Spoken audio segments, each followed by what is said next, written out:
Welcome back to Wichita's Biz That Is with our guest today, Brian Powers.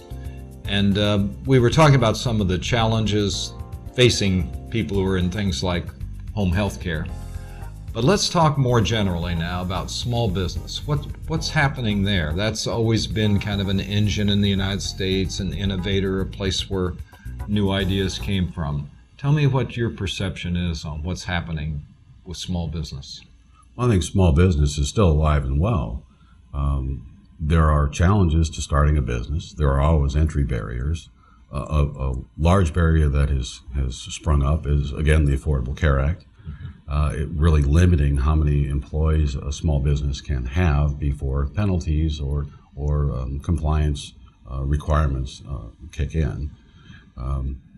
I think there will always be people like me who have ideas, who see a better way to do things, who can provide services in a market better than a competitor, cheaper, faster, better quality.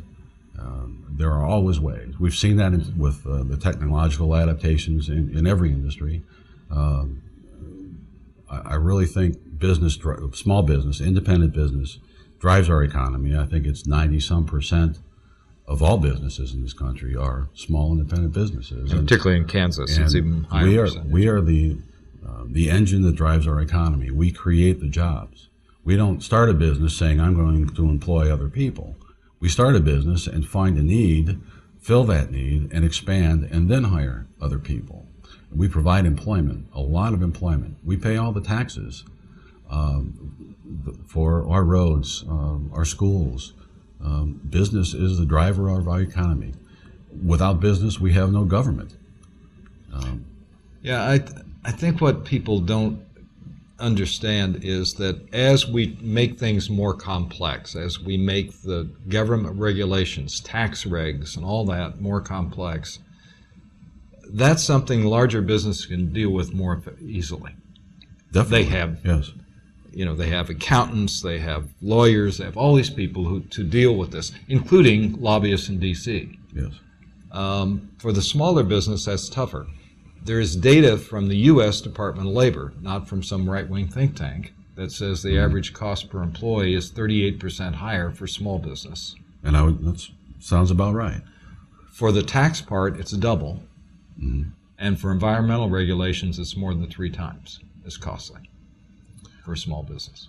That's true. And I think as a small business person, we start out by ourselves or one other person, 1 or 2 people. We have to wear all the hats. We have to learn all the regulations. We can't make a mistake. I once got a call from a competitor in this state asking me who called me and told me that I needed to do all these things in order to comply with all the regulations applying to my business. And because she had an office full of auditors and surveyors and people who found out she wasn't doing things the right way. And I said, well, nobody called me and told me that. It's up to the individual business owner to seek out all the aspects of that business, including the regulations, the taxes, any requirements of beginning in any industry. It's up to that individual to do the research, to do the market research, to use the appropriate business approach.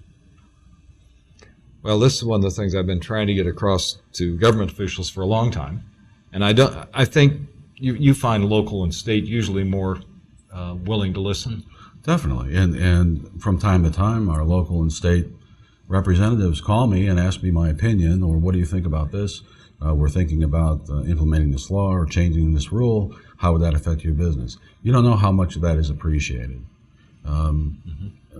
I think too often, and I think at a federal level this happens, our legislators become insulated and don't hear or see the real problems anymore.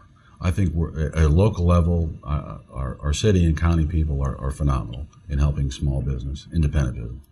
At a state level, we're asked for input.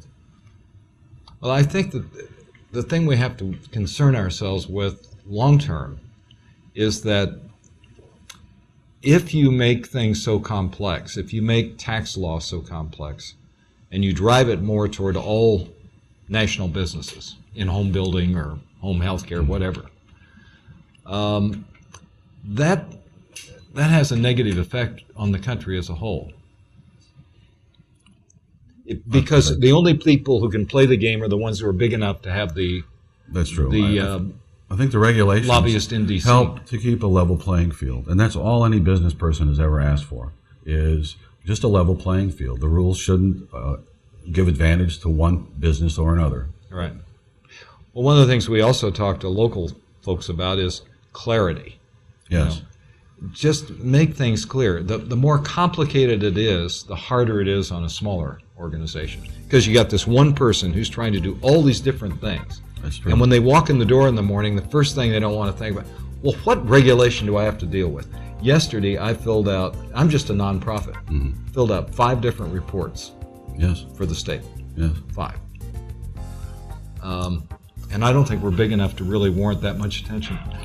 Well, my advice when I'm asked by people wanting to start a business, and in my role as chairman for the Wichita Independent Business Association, I'm asked, and what should we do? My advice is to make sure you have enough capital to run for a year or two, enough capital to retain an attorney and an accountant, a tax advisor, those people who will help you comply with the rules and regulations applicable to your industries. Without that, you're running blind, and there's no way to run a business, and it's almost destined for failure. But you're still an optimist. You still would love, you still like the fun of starting the business. Well, we have to be, don't we? Well, what's the alternative? I am optimistic. I believe in this country. I've been very fortunate in my life. I had periods of homelessness, and look at me. I've been very fortunate in business and in life with my family, meeting individuals like yourself and being part of the associations, the business associations here in Wichita. I've been very fortunate, and Brian, I have to but you've also made it happen. Well, thank you, sir. And we thank you.